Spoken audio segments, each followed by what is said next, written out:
అందరికీ నమస్కారం. వృషభరాశివారికి అక్టోబర్ నెలలో ఆరోగ్యం, విద్య, ఉద్యోగం, ఆర్థిక స్థితి, కుటుంబం మరియు వ్యాపారం సంబంధించిన గోచార ఫలితాలు గురించి మనం ఈ వీడియోలో తెలుసుకుందాం. అంతకన్నా ముందు ఈ వీడియోకి ఒక లైక్ వేసి మీ ఫ్రెండ్స్కి షేర్ చేయండి. అలాగే జై శ్రీరామ్ అని ఒక చిన్న కామెంట్ చేయండి.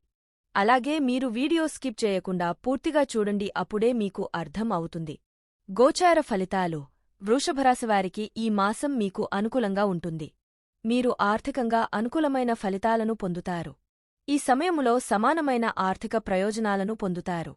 మీకు ఆర్థిక పరిస్థితులలో మెరుగుదల కూడా ఉంటుంది. ఇది నెల మొదటి సగంపై ప్రభావం చూపుతుంది. నెలాఖరు సమయములో ఆదాయం కంటే ఖర్చులు అధికమయ్యే అవకాశాలు ఉన్నాయి, కాబట్టి మీరు జాగ్రత్తగా ఉండాలి. ఇప్పుడు కొన్ని కొత్త పెట్టుబడి అవకాశాలు ఉండవచ్చు. మీరు మీ సంతానం ద్వారా ఆనందం మరియు గర్వాన్ని కూడా అనుభవించవచ్చు. మీ వ్యక్తిగత జీవితం సాధారణముగా ఉంటుంది. అక్టోబర్లో అదృష్టం మీకు అనుకూలంగా ఉంటుంది. ఇప్పుడు మీరు ఎదుర్కొనే ఏవైనా సవాళ్లను అధిగమించడం సాధ్యమవుతుంది. ఈ నెలలో ఉద్యోగ విధులకు అనుగుణంగా ప్రయాణాలు సాధ్యమవుతాయి. కుటుంబ జీవితం.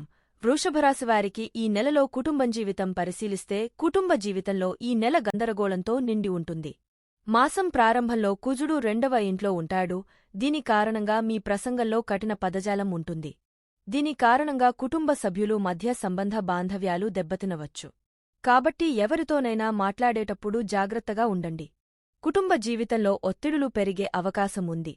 ఆ తర్వాత అక్టోబర్ 20 నుండి కుజుడు 3వ ఇంటికి వెళతాడు. దాని తర్వాత కుటుంబ జీవితంలో ఒత్తిడులు తగ్గుతాయి. మొత్తం ఇంటి వాతావరణం కూడా గణనీయంగా మెరుగుపడుతుంది. వృత్తి, ఉద్యోగాలు. వృషభరాశివారికి కెరీర్ పరంగా ఈ నెల మీ కెరీర్లో చాలా పని ఒత్తిడి ఉంటుంది. నిపుణులు శ్రమతో పనిలో ఆశించిన ఫలితాలను పొందుతారు. కెరీర్ పరంగా చూస్తే ఈ నెల కష్టపడి పని చేయవలసి ఉంటుంది. 10వ ఇంటికి అధిపతి అయిన శని ఈ నెల మొత్తం దశమంలో తిరోగమన స్థితిలో ఉండబోతున్నాడు. ఇది పనిచేసే చోట చాలా పని ఒత్తిడికి దారి తీస్తుంది. మీరు నిరంతర కృషికి కట్టుబడి ఉంటారు. నిరాశ చెందకండి. కష్టపడి పనిచేయండి, దాని నుండి తగిన ఫలితాలను పొందండి. రాబోయే కాలంలో అపారమైన ప్రయోజనాలను పొందండి. వ్యాపారం. వృషభరాశివారికి అక్టోబర్లో వ్యాపారపరంగా పరిశీలిస్తే వృషభరాశివారు సానుకూల మార్పులు, వ్యాపార విస్తరణ, కొత్త పెట్టుబడులు మరియు అభివృద్ధి కోసం ఎదురు చూస్తారు. వ్యాపారం నుండి మీ ఆదాయాలు విపరీతంగా పెరగవచ్చు. ఆర్థిక స్థితి. వృషభరాశికి చెందినవారి ఆర్థిక స్థితి పరిశీలిస్తే నెల మొదటి సగం వారి ఆర్థిక జీవితంలో గొప్ప పురోగతిని సూచిస్తుంది. మాసం ప్రారంభంలో సూర్యుడు, బుధుడు మరియు కేతువులు 5వ ఇంట్లో కూర్చుని ఈ నెల మొత్తం 11వ ఇంటిపై దృష్టిని ఉంచుతారు. దీనివల్ల రోజువారీ ఆదాయ స్థాయిలు పెరుగుతాయి. మీరు జీవితంలో ఆర్థిక శ్రేయస్సు పొందుతారు. ఆరోగ్యం. వృషభరాశివారికి ఆరోగ్యపరంగా ఈ మాసం చూస్తే బలహీనంగా కనిపిస్తుంది. వివిధ గ్రహాల కలయిక 5వ మరియు 11వ ఇంటిని ప్రభావితం చేస్తున్నాయి. మీరు కడుపు సంబంధిత సమస్యలతో బాధపడవచ్చు. మీరు కడుపు నొప్పులు, అసిడిటీ, తిమ్మిరి, బర్నింగ్ సెన్సేషన్ మరియు కాలేయ వాపు వంటి వివిధ సమస్యలను కూడా ఎదుర్కోవచ్చు. అందువల్ల మీరు తేలికైన సులభంగా జీర్ణమయ్యే ఆహార ఉత్పత్తులను తినడం చాలా కీలకం. ప్రేమ, వివాహం, వ్యక్తిగత సంబంధాలు. మీ ప్రేమ జీవితాన్ని పరిశీలిస్తే మీరు వివాహం చేసుకున్నా లేదా ఒంటరిగా ఉన్నా సంబంధాలకు ఇది మంచి సమయం.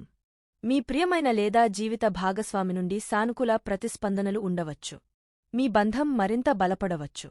మీరు ఒంటరిగా ఉన్నట్లయితే మీరు ప్రత్యేకంగా ఎవరైనా కలిసే అవకాశం ఉంది. విద్యార్థుల గురించి మాట్లాడితే ఈ నెల అనేక గ్రహాలు 5వ ఇంటిపై ప్రభావం చూపుతాయి. నెల మొదటి సగం చాలా బలహీనంగా కనిపిస్తుంది. మాసం మొదటి అర్ధభాగంలో సూర్యుడు, బుధుడు మరియు కేతువులు 5వ ఇంటిలో ఉండి కుజుడు ప్రభావం ఉండటం వల్ల విద్యలో తరచుగా ఆటంకాలు ఏర్పడతాయి.